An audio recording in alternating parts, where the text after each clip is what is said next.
friends, and welcome to After GMS. Wait, what happened?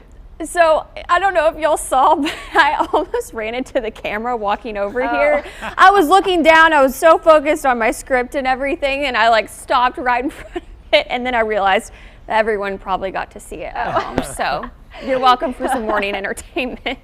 I'm glad you're okay. Baby girl's good. Nobody was hurt in the almost camera mishap. I think the camera probably would have been more hurt than me. Well, thanks so much for tuning in to After GMS here on the News 2 feed. I am Megan Malera's here with Stacey Spivey, Ed Matthews, and Taryn Kirksey. And it's going to be a beautiful day today. A little chilly outside this morning, but things are going to warm up, right? Yeah, you know, it's one of those pretty typical March days that start off chilly and then end up pretty comfortable. We're going to go from the 30s this morning to the upper 50s to low 60s this afternoon. Lots of sun. Tomorrow, more of the same, except it will be a little bit breezier ahead of a cold front. Behind that cold front, it gets a little bit cooler for the weekend. For now, we're going to keep the weekend fairly dry. That 20% chance that you have in there for Saturday and Sunday is because we are expecting an area of low pressure to track just to our south over the weekend, kind of similar to what we had out there this morning, where most of the precip stayed well to our south. In fact, we didn't see a drop of rain here in the Triad. The only spots that had a little bit of rain early this morning were well south of the Triad. The very southern reaches of our viewing area down there in Montgomery County had some rainfall this morning, and that was pretty much it. So as long as that low tracks to our south, we'll stay completely dry this weekend, but it's still several days away, so the track could end up being a little bit closer to us. If that's the case, then we'll have to increase the rain chances. But if we're lucky, if everything pans out the way it looks right now, then we're going to be dry for at least the next 7 days. But of course, like I said, that could change, so stay tuned for any forecast changes for the weekend. We will keep you updated, but in the meantime, we're just going to keep our fingers crossed and hope for a nice stretch of dry days here in the Piedmont.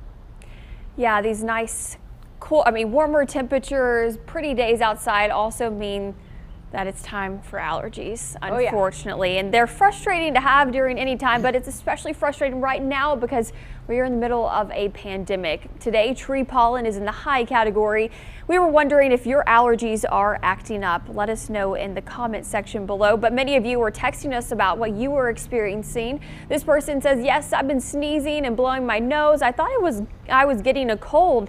Seems early. Another viewer says their allergies are acting up. And lastly, this person writes, yes, my allergies were so bad last week that I went and got a COVID test. Thank God it was negative. Wow, that must be extreme. Yeah, mine have been so bad today.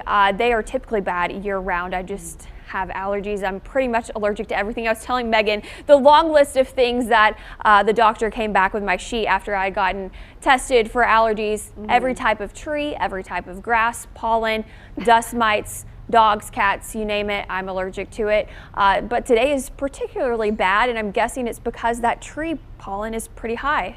You know you're an animal lover, by the way, when you're allergic to dogs, but you have a dog. Exactly. A big fluffy one at that, so. Yeah. You know, sometimes the things we deal with just to enjoy our animals, I'm sure. But yeah, my allergies have not been too bad as of recently. Back when I was a kid growing up in Missouri, I had to take an over-the-counter Claritin or Zyrtec or what have you to keep my allergies in check. But since I moved here to North Carolina, they haven't been as bad. And I know it's the opposite for both you, Stacey, and Taryn Kirksey. Taryn, you said you've had worse allergies since moving here. Oh yeah, mine definitely were notably worse. The first, especially the first season I was here, it wasn't terrible, but there were some days where I was sneezing and my nose would run a little bit and things like that. But you know, like we were talking about earlier, this is just the beginning of the pollen season. It starts with the trees, and then as we get deeper into the springtime, especially on into the summer, that's when the grass pollen and the weed pollen can start to pick up, even on into the early fall. So get ready if you are allergy sufferer and things haven't gotten too bad for you yet. We do expect things to ramp up as we go through the next several months. Yeah, and Ed, you said that pollen count's high for trees. Yeah. Today and the rest of the week. Yeah, really right on through the short-term forecast for pollen. We don't have any of the grass or weed pollens yet. It's a little bit early for that, but yeah, over the next several days, you know, that tree pollen's going to be high. So probably a lot of sneezing and wheezing around. So far, I have not had any issues this season, but as Taran mentioned, we are still very early in the season. Check back with me as we go through the end of March and into April. Yeah, we start getting more of the grass and weed pollens, and then of course the tree pollen is just really, really wide open. And by then, everybody's going to have a yellowish green vehicle. Yeah, you know what I'm talking about. Yeah, that's when like no car wash will help. It just keeps coming. Yeah. Yeah, Scott said he's sneezing more this week because his dogwood tree is blooming already. So trees right now, and then as you said, the grass and weed pollen in the weeks to come, only going to get worse from here. Yeah, Nadine always making us laugh. She said, pollen is the devil. And then Bobby said, LOL, I agree. So yeah, it's not fun. Heather says, I can't tell if I'm getting allergies or just sniffling because I'm tired and keep yawning. Bobby did say his allergies haven't been bad yet. They usually flare up around the 1st of April. So there's still more to come when it comes to allergies. And as I mentioned on the Good Morning Show, it is unfortunate to be a bad allergy sufferer amid a pandemic in which the main method of transmission of COVID-19 is by particles. I mean, I can't help but every time I hear someone sneezing at the grocery store or something, it's like a knee-jerk reaction. You kind of, you know, look around like, who just did that? And, you know, you have to remember and empathize and sympathize in some cases with people who are dealing with things other than COVID-19. Allergies are a prime culprit of these symptoms that can look similar to something much worse. Oh yeah, I've gotten a few looks at grocery stores. Oh no. Because I sneeze a lot and people just stare and I'm like, I promise I don't have COVID. It's just allergies. Oh. So if you're like me, I feel you, and just grab the Claritin. We're gonna get through this. Hey, it's easy to keep people socially distanced from you, I guess. That's true. Stay that away. Is a plus. All right, we have a fun next talker coming up. Grab your coffee. It's about that. Let's get to our morning headlines first, though. President Joe Biden now says he expects there to be enough COVID vaccine doses for all adult Americans by the end of May as production ramps up significantly. The president also said he hopes everything is back to, quote, normal by this time next year. As Group 3 vaccines expand, Governor Roy Cooper will be vaccinated today. Group 3, this part of it at least, includes grocery store workers, restaurant employees, first responders, and other essential workers like those in government. State leaders say people in Group 4 will be able to get the vaccine starting March 24th. North Carolina is one step closer to having thousands more vaccinated restaurant employees, grocery store workers, and postal service workers. They're now among those eligible. And WFMY News 2's Denise McMillan talked with the local Chamber of Commerce about how they're helping businesses inform their employees. Well, the Greensboro Chamber of Commerce has dubbed 2021 the Year of Small Businesses. And during a focus group, the chamber found that businesses were being bombarded with questions from staff about the vaccine. So they came up with a neat way to help. The chamber partnered with the health department to put information on a site businesses can readily share with employees. Now, all businesses have to do is search greensboro.org/vaccine. They'll find information on vaccine safety, a direct link to schedule an appointment, myths and misconceptions, and more. This puts vaccine information in one location that businesses can share with their staff. The chamber says they created this site with one major goal in mind. But we really want things to get back to normal, or as much as the new normal as it possibly can. And so the key to that is making sure we're getting our vaccines, making sure we're comfortable and we understand the safety of it and why we should get it. The chamber has also launched a new small business needs assessment where businesses can talk about the support needed. And the chamber will work to put those resources together for them. Allowing more folks to get the vaccine is always great news, but vaccine supply is still limited, so folks will likely have to wait a while before getting the vaccine. You can find more information on what the chamber is doing on our website, as well as a breakdown on when folks will be eligible at WFMYnews2.com. Well, the aroma, the taste, the variety, there's so many things to love about coffee and so many ways to make it. We wanted to know, how do you make your coffee? Let us know in the comment section below. And the reason why we're asking is because actress Mia Farrow tweeted out about this and wanting to know what's the best way to make your coffee. But let's go ahead and see what some people were saying about that on Twitter. Timbo says he uses a regular coffee pot. Another viewer shared this picture of the Nescafe coffee they use and clearly enjoy since it's empty. And Chad Silber, up early or maybe late after anchoring the 11 p.m. news, he actually tweeted this out around 2 this morning. He's so silly. He says he likes pods because they are quick and easy. And one of our directors, Angela, says either home pods or a French press at work. As the official coffee maker, I make a huge pot. Either way, I drink it with lots of cream and sugar. Yes, Angela always makes coffee for everybody. I usually am a coffee lover. I used to drink at least 2 cups every morning. Hit about week 5 or 6 of pregnancy, and all of a sudden it's like, I don't want coffee anymore. It's so bizarre. I know that they want you to limit your caffeine when you are pregnant, so I guess it kind of helps with that. But it's weird, I just haven't really wanted it. Typically, we have the K-cups that you put the coffee grounds in, and we love Trader Joe's coffee, and so we just use that. Yeah, that I can relate to the whole pregnancy thing, limiting the caffeine. That was hard for me. I went through like a 2-day coffee withdrawal and then started drinking hot lemon water in the mornings. And I felt like that gave me some natural energy. Of course, now I'm back to the 2 or 3 cups a day. But I love the Keurig. It's so convenient. However, I think the pods are expensive and I don't think they're very strong. So sometimes when I'm super tired, I'll brew a cup, and we have a mini espresso maker. I'll brew a cup of 2 shots of espresso and pour that into the pod that I brewed to give it a little extra something, but still, you know, enough liquid to enjoy it for a few minutes while I'm putting my makeup on in the morning. So that's kind of the solution I've found, although it's a hassle to go through 2 different coffee machines. And if only we could have a Starbucks in our home, right, Taran, Kirsty? You're a coffee guy. You have some fancy stuff. Yeah, you know, I'm kind of like Stacy. I have the reusable K-cup pod where you can put your own coffee grounds in it. So I'll use that most of the time. I'll either buy the coffee already ground up and just, you know, scoop it out of the bag and put it in the pod, or I will grind my own coffee beans. I bought a coffee grinder earlier this year, or late last year, sometime in the recent past, and so I will grind my own coffee beans and sometimes put that in there as well. I've gotten to the point now I really don't like the taste of the regular K-cup pods, and to your point, Megan, they don't seem strong enough to me. Like they seem pretty watery, like the coffee that comes out of those. So yeah, I've been doing that, and I do want to get a French press though, because every time I've had French press coffee, it's been absolutely delicious. So that's next on the list. Oh yeah, we have one, and it's so good. Oh. It does take some extra time though, so it's usually a weekend thing. Yeah, when you have time to really enjoy and savor the coffee. Yeah. And I know Ed loves his coffee too. Oh yeah, I got to have at least 1, and some mornings a couple of cups. And you know, hats off to Angela Hare, one of our directors here at WFMY.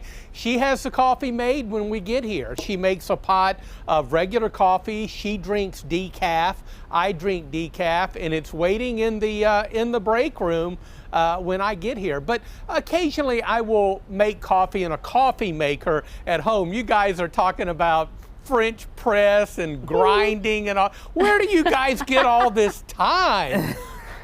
I think it's great, and I'll tell you, I wish I had the time in the mornings to grind coffee, because I certainly think, obviously, that's a fresher approach and things like that, but usually I just dump it in to the filter and let it do its thing while I'm, you know, getting ready to come to work. And I used to do that more often, and again, with Angela doing things here at the station, I don't have to do that, so that gives me more time to look at weather and get ready and come on into the TV station. But give me my my decaf Folgers, comes in the green container, and the regular Folgers comes in the red container. You give me the decaf and I'm a happy guy. But don't accidentally give him the regular, or Ed Matthews Lord. will be bouncing off the walls. Yeah, He already is. I bounce off the walls anyway, man. Can you imagine me doing somersaults out here in the weather garden after drinking 1 cup of regular coffee? Wow. That's so funny. There's a lot of talk about these pods on our Facebook feed. Nadine suggested I try the extra bold pods because I mentioned, like Taran, I don't think they're strong enough. One trick I have found with the K-Cup pods is the smaller the cup you brew, the stronger it is. And I think that's because it's more concentrated with the pod. If you brew that larger, the largest cup option on the Keurig, it is more watery because the amount of coffee in the pod has to disperse within a larger amount of liquid. So I think there is something to that, even though, of course, in the morning you kind of just want a large cup of coffee to leisurely sip. Yeah, unfortunately, those pods are so expensive. They are. They are the most convenient thing to do, but man, they're pricey. You got to buy them in bulk. That's what my husband does. He comes home with a huge, big container. He's like, you don't need that expensive flavored stuff that comes in the small packs. He's like, here's the big, great value 60 pod thing. Oh my gosh. With creamer in it. And so that's typically what we do, and it works just fine. Actually, Nadine said she gets her pods at Ollie's and Dollar General and other off places to cut down on the cost. So might have to try that out. Danya actually says she drinks coffee with hot chocolate and cream. Ooh. That sounds really good. Yummy. Hot chocolate and It's like coffee. a mocha. Ooh. Yeah. It's like those mochas you get from Starbucks that have like essentially hot chocolate mixed into it. I like it. Hot chocolate and like 700 calories. This is true. It's worth it, right? It is worth it. It is. All right, this is a fun conversation. Meanwhile, my coffee is getting cold over there. So what do you say we do a final forecast and wrap this up, guys? Let's do it. You know, I look over into the southern sky, just a few clouds that I'm waving goodbye to. That's that low pressure that tracked to our south earlier this morning. I tell you what, the bulk of the sky is nothing but Carolina blue this morning, and that sunshine is going to drive temperatures up to around 60 later on today. Is it possible that we could go the next 7 days with dry weather? Well, the only bump in the road, and it's a small bump right now, is the weekend. We expect a low pressure area to track to our south, very similar to the one that we had to move south of the area this morning, but that low pressure area should move far enough to the south to keep us mainly dry Saturday and Sunday. I've been looking at new model data this morning, and that trend continues. But we got several more days, so if the models start to bring that low pressure area a little closer, we would have to kind of ramp up the chances of rain. I am going to work real hard and keep my fingers crossed that we have 7 dry days in a row in the triad. What a miracle if that happens. It's our best 7-day forecast in a long time. Yes. I mean, what a treat for early March to still be about average for temperatures and overall dry. I know we can have winter type weather, i.e. snow, in the month of March as we have, but every week we get closer to the official start of spring, Taran, that chance becomes less likely. Yeah, that's right. You know, statistically, each week that goes by, the chance of it happening goes lower and lower. But until that chance is as theoretically close to zero as it could be, you still have a shot. And like you said, we've had several snow or ice type of events in March before, so we'll see what happens. But in the short term, it looks like we are, that's not going to be an issue, at least for the next week or so. Yeah, it makes y'all's jobs a little bit easier. And you definitely deserve the break after all the ice and rain and everything that we've had. Oh yeah, I'm ready for it to be 87 and sunny for about 3 or 4 weeks in a row like we get in the summer. I'm totally fine with that. Yeah, then everybody's going to be complaining that it's too hot, so you can't win. This is true. You know, I want to say, I know Taran and my other colleagues in the forecast center have been watching this, and you know, you can't go way out with these funky, crazy computer models that we look at. If you do, you get in trouble if you buy what's going on way down the road. But they're hinting at some point later next week, maybe 70-degree weather back in the Piedmont. Oh. Now you see, what I did is I just blew it. I just blew it by mentioning it. We're getting 40. And the next time I look at the models, no telling what I'm going to see. But there's a possibility that later next week, I know at the tail end of our current 7-day, we're forecasting 63. What is that for, like Tuesday? Yeah. So we'll see what happens Wednesday, Thursday, Friday of next week. But again, I caution, if you look, and Taran knows what I'm talking about, you look way out in the computer models, and I'm talking about a week ahead. That's way out. Yeah, and you really put a lot of faith in it. Sometimes it can come back to bite a meteorologist, and it's painful. Well, we're hoping that it doesn't, and that we actually do see those temperatures in our forecast. That would be really nice, Megan.